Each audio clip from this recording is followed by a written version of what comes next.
In 2004, NTD's sister media, the Epoch Times, published the 9 commentaries on the Chinese Communist Party. It's a series that exposes the Chinese regime's use of propaganda, censorship, persecution, mass killings, and authoritarian control.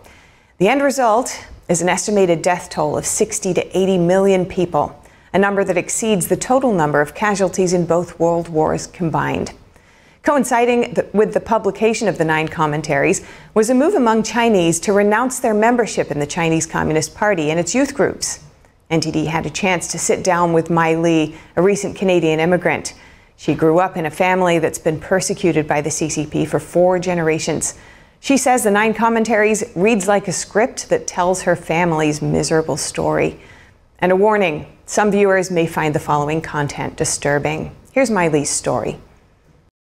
After reading it, I empathized deeply. I felt that every scene had taken place in our family. Every tragic story was our family's story. Mai Li said that her great-grandfather once engaged in animal husbandry, owning thousands of acres of farmland and multiple beef and mutton shops. More than half of the people in the village depended on their family for survival. However, the arrival of the cruel Communist Party forced huge changes upon Mai Li's family. Her great-grandfather went from being extremely wealthy to losing everything, even his life. Today, Mai Li herself is facing persecution from the centralized powers of the CCP and cannot return to her home in China. Before the Communist Party was about to enter Beijing, someone warned my great-grandfather, saying, "The devil is coming and we have to leave, because everything is about to change. This place will become hell." But my great-grandfather said, "If we leave, what will happen to the people who rely on our family to survive?" So I cannot leave. He decided to stay. But as revealed in the 9 commentaries, once the CCP was established, it used various revolutions and movements to kill people and steal their property. After he went through these revolutions, everything my family had built, factories, shops, farmland, and even our last remaining ancestral home, was completely seized by the Communist Party. They first lied to you. They advised us by saying, "Hey, we are here to make reforms. Let's change these shops into public-private partnerships. After the public-private partnership, there will be equal distribution. Under socialism and communism, everyone will live a good life." Mai Li's great-grandfather's family agreed, based on the principle of doing good for the people. As a result, their personal assets were confiscated. One of the CCP's excuses for seizing people's property is to destroy old things under the slogan of New China and force people to re-register their personal assets under the CCP.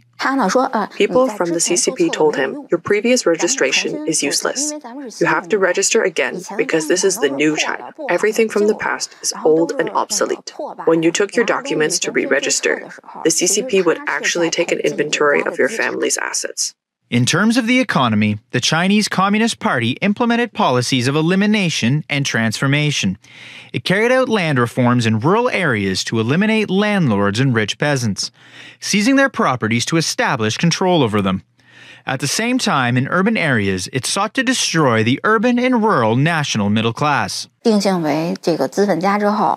my great-grandfather was labeled a capitalist, he was forced to report to the village committee every day and recite Mao's quotations. If he hesitated, made a mistake, or if they simply didn't like the way he looked, they would beat him, kick him, and humiliate him. During the Cultural Revolution in China, from 1966 to 1976, Mao Zedong launched what was known as struggle sessions, where those accused by the party of being class enemies were publicly humiliated, accused, beaten, tortured, and even killed. Battles often took place in the workplace, classrooms, and auditoriums, where students were pitted against teachers, friends and spouses were incited to betray each other, and children were manipulated into exposing their parents, leading to the breakdown of interpersonal relationships and social trust. The Maoists would often prearrange scenarios, agitating and scripting the situations, in order to incite crowd support. Mai Li's great-grandfather was one of the victims. My great-grandfather was dragged out for a struggle session and paraded through the streets while wearing a tall hat and a sign that labeled him a capitalist. Along the way, people threw stones and bricks at him, hurled insults, and shouted abuse. It was an inescapable humiliation.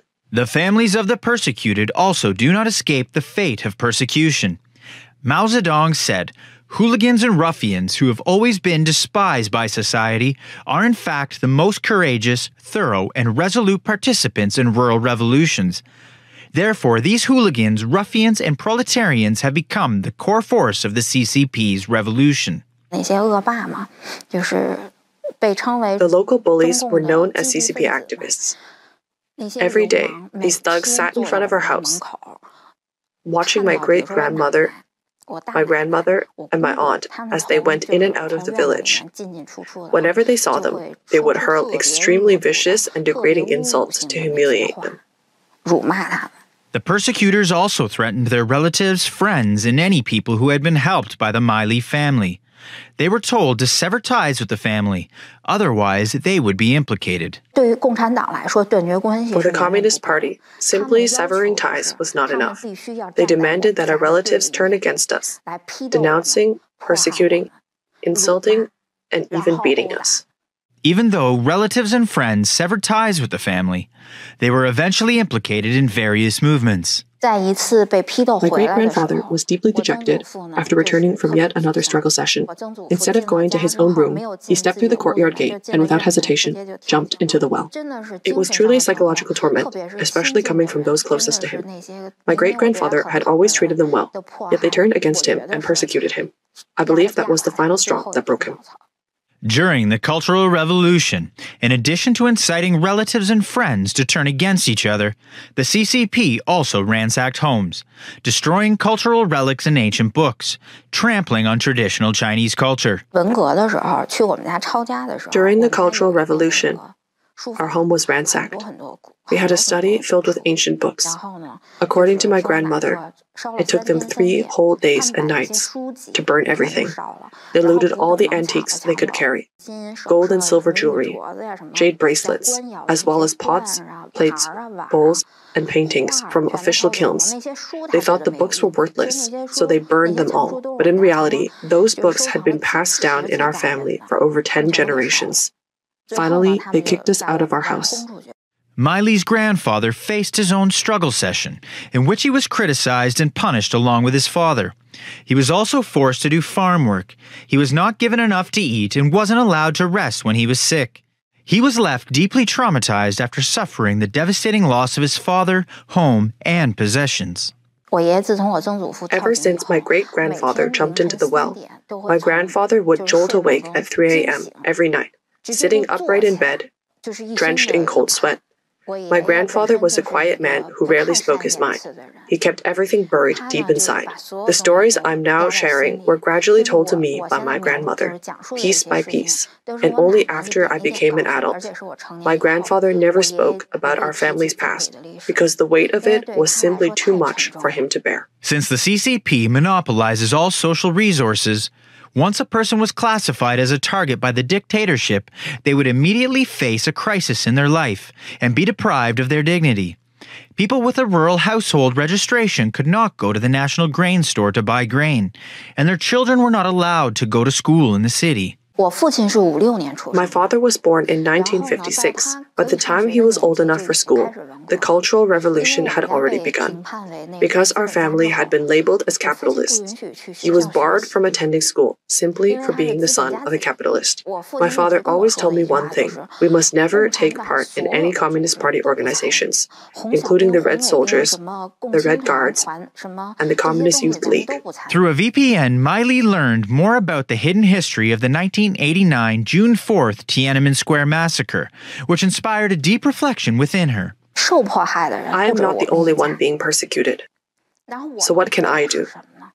I regularly printed leaflets about the June 4th Tiananmen incident and placed them in schools and bus stops. In 2014 and 2015, Miley suddenly found that she and her family were under surveillance by the CCP personnel. While Miley was traveling abroad in June 2024, her family in China was threatened. the CCP forcibly searched her home and uncovered June 4th truth clarification leaflets. When I checked in with my mother to let her know I was safe, she told me someone came to the house.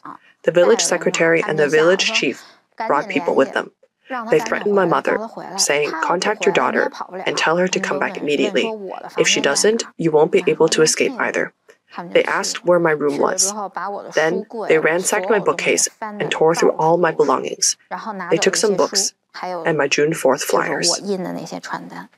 After learning the news, Mai Li had no choice but to stay in Canada.